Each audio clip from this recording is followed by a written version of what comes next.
السلام علیکم ورحمۃ اللہ وبرکاتہ۔ الحمد للہ رب العالمین والعاقبۃ للمتقین والصلاة والسلام علی رسولہ الامین وعلی آلہ وصحبہ اجمعین ومن تبعہ بإحسان الی یوم الدین، اما بعد فاعوذ باللہ من الشیطان الرجیم۔ الذين عاهدت منهم ثم ينقضون عهدهم في كل مرة وهم لا يتقون۔ قابل احترام حضرات و خواتین، اللہ تبارک و تعالی کا بے پناہ شکر و امتنان ہے کہ اس نے ہم سب کو ایک مبارک مجلس میں جمع کیا۔ ہفتے میں ایک مرتبہ نماز عشاء کے بعد مسجد ہدا عمر آباد میں سیرت کی اس مبارک کلاس میں ہماری حاضری ہوتی ہے۔ اللہ سے ہماری دعا ہے کہ پروردگار ہمارے یہاں جمع ہونے، بیٹھنے، سننے، سنانے کو قبول فرمائے، آمین یا رب۔ جیسا کہ آپ جانتے ہیں کہ اس سے پہلے کی کلاس میں ہم نے رسول اللہ صلی اللہ علیہ وسلم نے انصار اور مہاجرین کے مابین جو بھائی چارہ قائم کیا، اس بھائی چارگی سے متعلق کچھ اہم باتیں ہم نے معلوم کی۔ المواخاہ بین الانصار والمہاجرین، اس بھائی چارہ سے جو اسباق ہم نے حاصل کیا وہ بھی ہمارے ذہنوں میں وہ اسباق اور نصیحتیں ہونی چاہیے۔ اللہ تعالی ہم سب کو مل جل کر زندگی بسر کرنے کی توفیق عطا فرمائے، دلوں میں کدورتوں کو مٹاتے ہوئے، محبتوں کی بیج بوتے ہوئے، معاشرے میں نفرت کا خاتمہ کرتے ہوئے، رشتوں کے ساتھ میل جول رکھتے ہوئے، ایک دوسرے کے ہمدرد اور غمخوار بن کر زندگی بسر کرنے کی اللہ ہم سب کو توفیق عطا فرمائے، آمین یا رب۔ محترم حضرات و خواتین، ہم نے کہا کہ اس درس میں ایک اہم مسئلے پر اور معاملے پر ہم روشنی ڈالیں گے، اور سیرت کا یہ وہ پہلو ہے، مدنی زندگی کا یہ وہ پہلو ہے جس نے مسلمانوں کی صفوں کو مضبوط کرنے، مسلمانوں کو آپس میں ایک دوسرے کا تعاون کرنے اور مدینے کے ماحول کو پرامن بنانے میں اس معاملے کا بڑا کردار اور بڑا رول رہا ہے۔ میری مراد، اللہ کے نبی جب مدینہ پہنچے، جہاں آپ نے مسجد نبوی کی تعمیر فرمائی، انصار اور مہاجرین کے درمیان آپ نے بھائی چارہ قائم کیا، تو وہیں پر یہ ضروری تھا کہ ایک ایسا دستور آپ تیار کرتے، ایک ایسا صحیفہ آپ تیار اور تحریر فرماتے جس صحیفے کے نتیجے میں مدینے میں بسنے والے وہ احباب جو اسلام سے محروم ہیں، جنہیں ہم یہودی کہتے ہیں، منافق کہتے ہیں، مشرک کہتے ہیں، جو مسلمانوں کے ساتھ زندگی بسر کر رہے تھے، اس مدنی زندگی کے سفر میں مدینے کے ماحول کو پرامن بنانے میں ان کا ہاتھ بھی ہو اور ان کا کردار بھی ہو۔ اسی لیے اللہ کے نبی نے کیا کیا؟ ایک دستور آپ نے تیار کیا۔ قدیم مورخین نے، پرانے تاریخ لکھنے والے اہل علم نے اسے کتاب یا صحیفے کا نام دیا ہے۔ اسے یا تو کتاب کہا جاتا ہے یا تو اسے صحیفہ کہا جاتا ہے، اور جدید مورخین نے، جدید تاریخ لکھنے والوں نے اس معاملے کا جو نام دیا ہے اسے یا تو میثاق کہا جاتا ہے، یا تو اسے دستور کہا جاتا ہے، یا تو اسے میثاق مدینہ سے تعبیر کیجئے یا اسے دستور مدینہ سے تعبیر کیجئے، اور قدیم مورخین نے اسے یا تو کتاب کہا یا تو صحیفہ کہا۔ اور یاد رکھیں، مسلم ہو یا غیر مسلم، اگر اس کا سیاست سے تعلق ہو، اس کا اگر معاشرتی اور سیاسی اقتصادی زندگی سے اگر تعلق ہو، اگر اس نے اس صحیفے میں جو نظام اور جو تعلیمات، جو امور، جو ارشادات اللہ کے نبی نے متعین کیے، اگر ان پر اس کی نظر ہو، وہ یہ کہے بغیر رہ نہیں سکتا۔ ایک پرامن ماحول، پرامن معاشرہ قائم کرنے کے لیے ان تعلیمات کا بڑا رول ہوتا ہے اور ان تعلیمات کا بڑا کردار ہوتا ہے۔ اس صحیفے میں، دستور میں، قانون میں آخر وہ کیا باتیں تھیں، آئیے مختصر انداز میں ہم آپ کے حوالے کرتے ہیں، غور سے سنیے گا۔ سب سے پہلے اس میثاق اور دستور کے اصول کی تین الگ الگ شقیں ہیں، تین الگ الگ اس کے پہلو ہیں۔ سب سے پہلے مسلمانوں کے نام چند تعلیمات، اس میثاق میں دوسرے نمبر پر مشرکین کے نام چند تعلیمات، اس میثاق میں تیسرے نمبر پر یہودیوں کے نام چند تعلیمات۔ آئیے معلوم کرتے ہیں کہ اس دستور میں مسلمانوں کے نام کیا تعلیمات تھی، غور سے سنیے۔ سب سے پہلی تعلیم جو مسلمانوں کے نام تھی وہ یہ، مدینے میں بسنے والے مسلمان، خواہ وہ اصل یثرب کے ہوں، مدینے کے ہوں، یا باہر سے آ کر مدینے میں آباد ہو چکے ہوں، پیدائشی مسلمان ہو یا بعد میں انہوں نے اسلام قبول کیا ہو، خاندان قریش سے ان کا تعلق ہو یا خاندان مدینہ سے ان کا تعلق اوس یا خزرج سے، اگر انہوں نے اسلام قبول کیا تو تمام مسلمان ایک چھت کے نیچے جمع ہوں گے، سب ایک امت ہیں، یہ امت مسلمہ، یہ مسلمان ایک امت ہے، اور اس امت کے علاوہ بقیہ ساری قومیں دیگر قومیں ہیں اور دیگر امتیں ہیں۔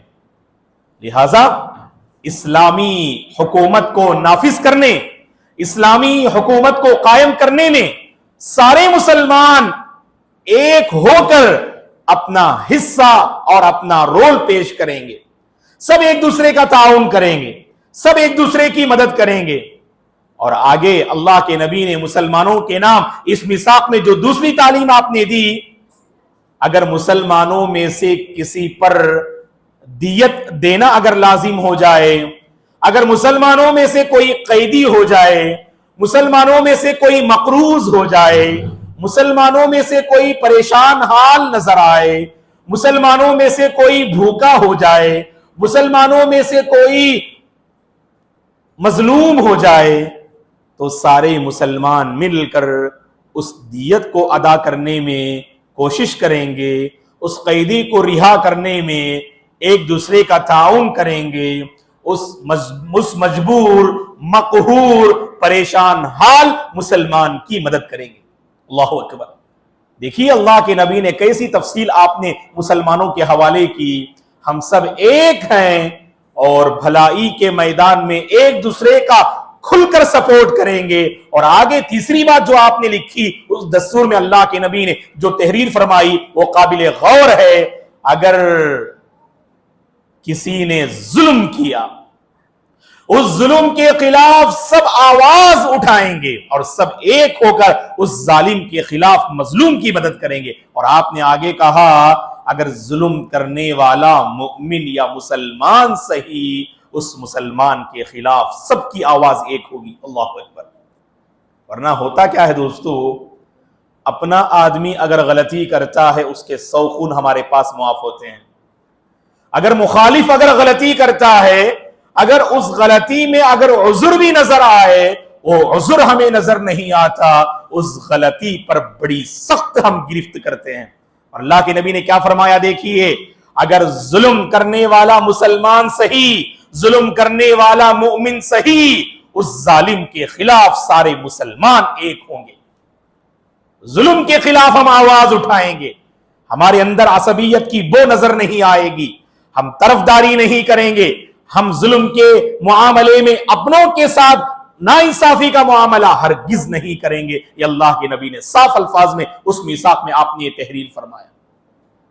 اور آگے آپ نے یہ بھی لکھا، یہ بھی دیکھیے سبحان اللہ، دیکھیے گا معاشرہ ایسے جو ہے بنتا ہے، معاشرے میں امن ان اصولوں سے قائم ہوتا ہے، معاشرے میں امن و سلامتی کے راستے ایسے اصولوں سے وہ جو ہے قائم ہوتے ہیں۔ اللہ کے نبی نے جو چوتھی بات لکھی اس اصول میں یہ، اللہ کے نبی نے کہا اگر کسی مسلمان نے کسی کو پناہ دے دیا نا، یہ نہیں دیکھا جائے گا پناہ دینے والا جو مسلمان ہے وہ اونچے خاندان کا ہے یا ادنا خاندان کا ہے۔ اگر ادنا خاندان کا مسلمان بھی اگر کسی کو پناہ دے دے، اس پناہ کی لاج رکھی جائے گی۔ اللہ اکبر۔ اگر ادنا خاندان سے تعلق رکھنے والا، معمولی خاندان سے تعلق رکھنے والا اگر مسلمان نے کسی کو پناہ دے دی، اس پناہ کی لاج رکھی جائے گی۔ اور آگے آپ نے ایک اور پانچویں بات جو مسلمانوں کے نام آپ نے لکھی وہ یہ، اگر یہودی اسلام قبول کر لے، اس یہودی کے ساتھ مسلمان پوری ہمدردی جتائیں گے، پوری ہمدردی کے ساتھ اس یہودی کے ساتھ معاملہ کریں گے اور اس کی پوری مدد کریں گے اگر کوئی یہودی اسلام قبول کر لے خصوصاً۔ اور آپ نے مشرکین کے نام جو اس میثاق اور دستور میں جو باتیں لکھی، ان میں سے دو اہم باتیں یہ ہیں۔ پہلی بات، کوئی مشرک مکے میں بسنے والے کسی مشرک کا ہاتھ نہیں جو ہے بٹائے گا، اس کا ساتھ نہیں دے گا۔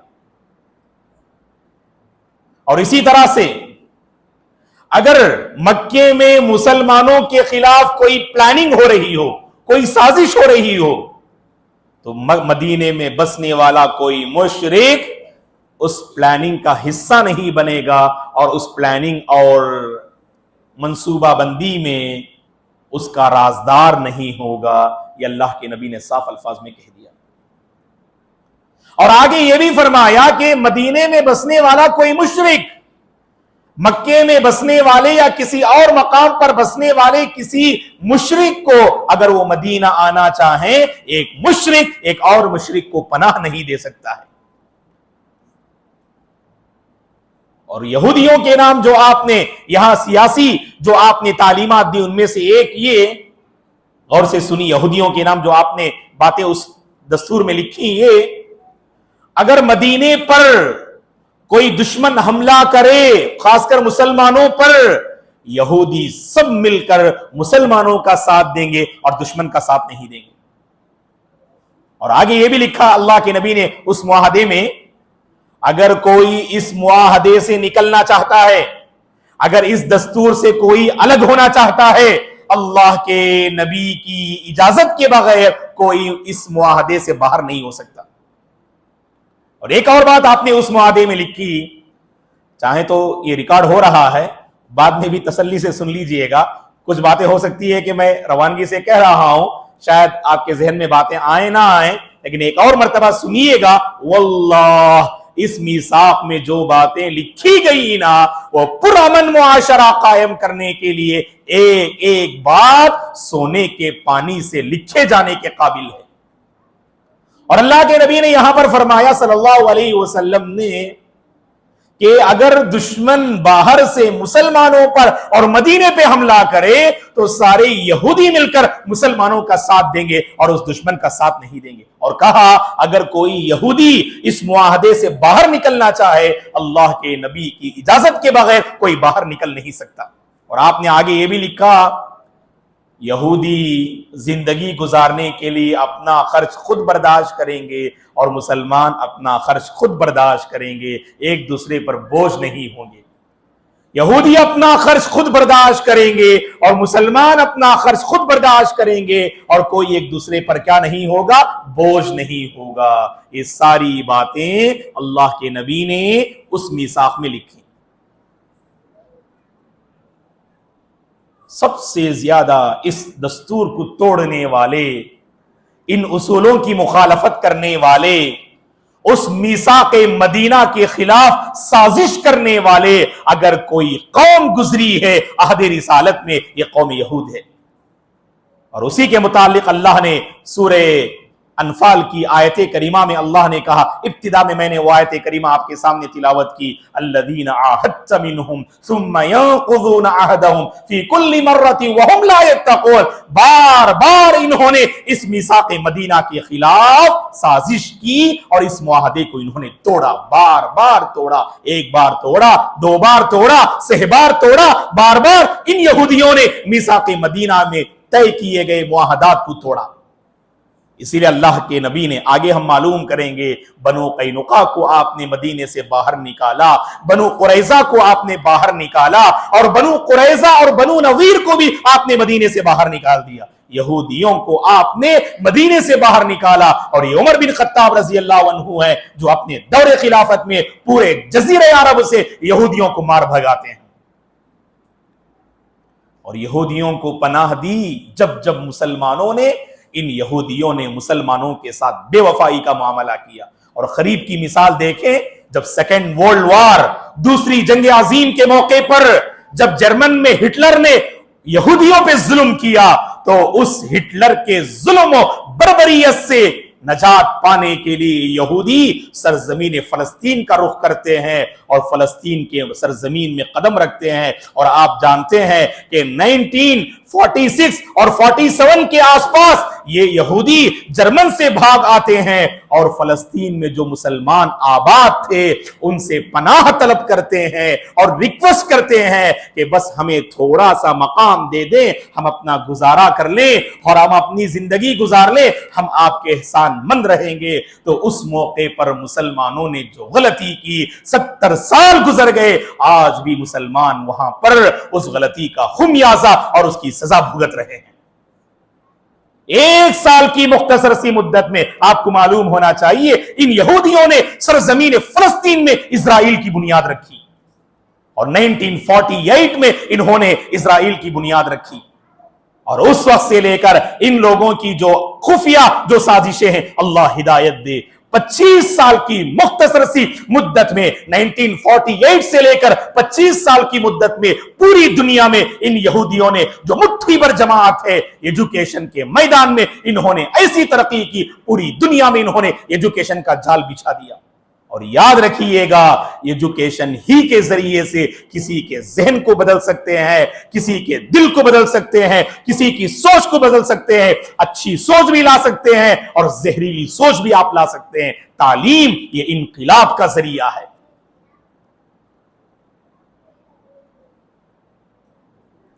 تعلیم سے آتی ہے اقوام میں بیداری، ہے علم کے پنجے میں شمشیر جہاں داری، یوں قتل سے بچوں کے وہ بدنام نہ ہوتا۔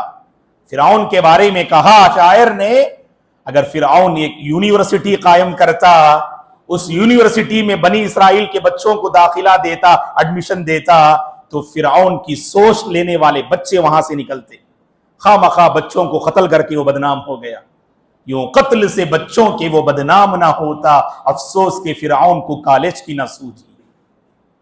دیکھیے گا تعلیمی میدان میں کیسے وہ آگے ہیں، اور تسی تعلیمی پالیسی اور آگے چل کر ہتھیار کے میدان میں انہوں نے ایسا مضبوط جو ہے دست و بازو اپنا جو ہے بنایا، آج پوری دنیا اس قوم سے کانپتی ہے اور اس سے مقابلہ کرنے کی سکت نہیں ہے۔ اور یہی وہ قوم ہے جسے دیکھ کر عمر بن خطاب رضی اللہ عنہ نے کہا کہ ٹھاٹے مارتا ہوا یہ دشمنوں کا لشکر، عمر بن خطاب کے اندر جو جرأت تھی، جو شجاعت تھی، جو ایمانی حرارت تھی، کہا عمر رضی اللہ عنہ نے، نحن قوم اعزنا اللہ بالاسلام مہما ابتغیتم العزت بغیرہ اذلکم اللہ، ہم مسلمان ایسی قوم ہے، اللہ نے اسلام کے ذریعے ہمیں عزت دی ہے، اسلام کو چھوڑ کر اگر کسی اور مذہب میں، اور طریقے میں، اور کلچر میں تم اگر عزت و سربلندی کو چاہو گے، اللہ تمہیں ذلیل کر کے رکھ دیں گے۔ اسلام میں عزت ہے، اسلام میں سربلندی ہے، اسلام میں ہماری شان ہے، اسلام میں ہمارا فخر ہے، اسلام سے جڑنے میں ہماری سلامتی ہے، اسلام سے جڑنے میں یقیناً دنیا اور آخرت کی بھلائی ہے دوستو۔ اسی لیے اسلامی تعلیمات کو اپنی زندگی سے لگانے کی کوشش کرو، اپنی زندگی کا حصہ اسلامی تعلیمات کو بناؤ، اللہ تم پر رحم و کرم کا معاملہ فرمائے، ہماری دنیا بھی سنور جائے گی اور ہماری آخرت بھی بن جائے گی۔ چلیے آگے بڑھتے ہیں۔ یہ قوم یہود. خیر مدنی زندگی میں یہودیوں کے بارے میں بہت ساری باتیں آئیں گی انشاءاللہ. میثاق مدینہ کے بعد ایک موضوع تو ہم نے لیا تھا پچھلے ہفتے. کیا ہے؟ مدینے کے نام ہم نے ذکر کیے تھے. نہیں ابھی میں نے سوال نہیں کیا. بارک اللہ فیکم. اللہ تعالیٰ ہمارے ان بچوں کے جذبے کو قبول فرمائے. ماشاءاللہ ہم صرف ٹاپک شروع کرتے ہیں اور ہمارے بچے سمجھ جاتے ہیں کہ اب مولانا کیا سوال کرنے والے ہیں. ماشاءاللہ اللہ ان بچوں کی حفاظت فرمائے. خیر جب آپ نے نام یاد کر کے ہی آئے تو انشاءاللہ اس حوالے سے ایک سوال پوچھتا ہوں میں, آخر میں پوچھوں گا انشاءاللہ. آپ آرام سے بیٹھو. آپ مدینے میں جب مسلمان آئے تو مسلمانوں کے لیے مدینے کی آب و ہوا آزمائش بن گئی. غور سے سنیے, یہ تو جانتے ہیں آپ. مثلا اگر کوئی بندہ عمر آباد میں رہتا ہے, اگر اچانک کسی معاملے کو لے کر اگر وہ ہماچل چلے جائے, کشمیر چلا جائے, تو وہاں کا موسم ہمارے لیے کیا ہوتا ہے؟ ناقابل برداشت ہوتا ہے. فطری بات ہے کہ انسان جب ماحول چینج, اب خود آپ دیکھیں گے مدینے کا ماحول اور مکے کے ماحول میں کافی فرق ہے. اور خود مدینے کے ماحول میں سبحان اللہ ایک بات مشہور تھی, بہت مشہور تھی, وہ یہ کہ مدینے میں ایک بخار جسے بخار کی وبا کہتے تھے, اور وہ بخار ناقابل برداشت. ایسا بخار لوگوں کو آیا کرتا تھا کہ وہ بخار, اس بخار کو برداشت کرنا لوگوں کے بس کی بات نہ تھی. خاص کر جب مہاجر ہجرت کر کے آئے نا تو بعض صحابہ پریشان ہو گئے, اور اس بخار کی وبا میں ہمارے بعض کبار صحابہ بھی جو ہے مبتلا ہو گئے.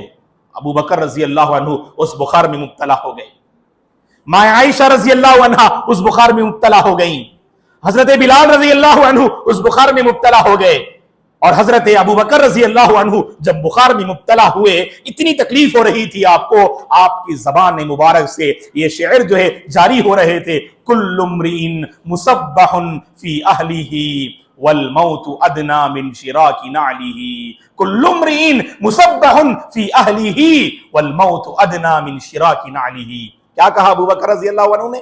ہر انسان اپنے گھر والوں میں صبح کرتا ہے اور شام کرتا ہے, لیکن موت جوتے کا جو تسمہ ہوتا ہے, انسان سے جیسے وہ قریب ہوتا ہے, وہ جوتے کا تسمہ انسان سے جس قدر قریب ہے نا, اس سے زیادہ موت میرے اور آپ کے قریب ہے.